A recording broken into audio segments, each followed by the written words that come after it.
তৃণমূলের একটা ইউনিয়ন আছে, সেই ইউনিয়ন কারখানা মালিকের কাছ থেকে পয়সা দিয়ে এখানকার খড়গপুরের রেশমি কারখানায় শ্রমিক মৃত্যুতে পথ অবরোধ বিজেপি প্রার্থী অগ্নিমিত্রার। ক্ষতিপূরণের সঙ্গে নির্দেশিকা মানার দাবি নিয়ে শ্রমিক মৃত্যু ঘিরে গন্ডগোল খড়গপুরের শাহচকের রেশমি মেটালিক্স কারখানায়। মৃত শ্রমিকের পরিবারের ক্ষতিপূরণের সঙ্গে 4 দফায় দাবিতে এবার জাতীয় সড়ক অবরোধ করে অবস্থানে বসলেন বিজেপি প্রার্থী অগ্নিমিত্রা পাল। বললেন, দাবি আমাদের না মিটলে এই অবস্থান চলবে লাগাতার।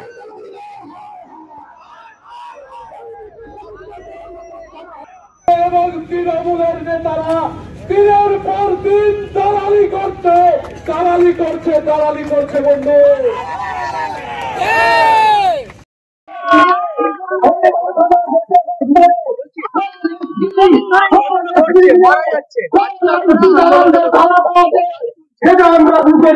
দাবি প্রথম দাবি যারা মারা গেছে তাদের বডি এর আগেও প্রচুর হয়েছে, কোনো বডি পাওয়া যায় না। দ্বিতীয়ত 10 লক্ষ টাকার কম্পেনসেশন দিতে হবে প্রত্যেকটা ফ্যামিলিকে। তৃতীয়ত প্রত্যেকটা কর্মী যারা কাজ করছে তাদেরকে পরিবেশে তারা কাজ করছে সঠিক পরিবেশ ঠিক করতে হবে, স্বাস্থ্য বীমার আওতায় তাদের আনতে হবে।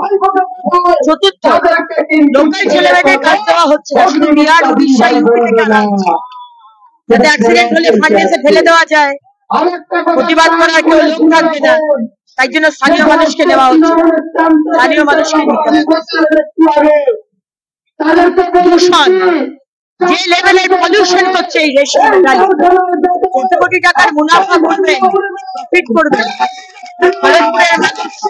আপনার পলিউশন হবে, ক্যান্সার হবে, টিবি হবে, সিওপিডি হবে, আজমা হবে, চলবে না। এনভায়রনমেন্ট মিনিস্টারকে 4 তারিখের পর লিখবো, টাকা ব্যবস্থা দেওয়া সেই ব্যবস্থা নিতে হবে। সিবিআই ইনভেস্টিগেশন চাই। আমাদের কাছে খবর অভিষেক ব্যানার্জির টাকা খাটে এই রেশমি মেটালিক্স। সিবিআই ইনভেস্টিগেশন হোক, কার কার টাকা খাটে, কিভাবে প্রফিট হচ্ছে, কি হচ্ছে, সিবিআই ইনভেস্টিগেশন হোক। এসসি এসটি দের জমি নেওয়া হয়েছে, তাদের কোনো চাকরি দেওয়া হয়নি, তাদের কোনো কম্পেনসেশন দেওয়া হয়নি, ইনভেস্টিগেশন হোক। কার কার জমি নেওয়া হয়েছে, কিভাবে চলছে এই ফ্যাক্টরি, এই জন্য আমরা আজকে ধর্নায় বসেছি।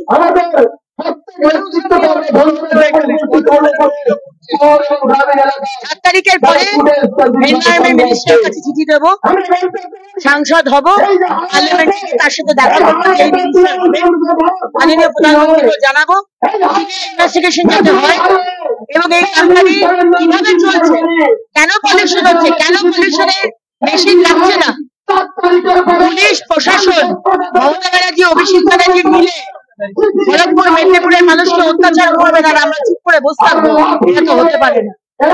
তাই আন্দোলন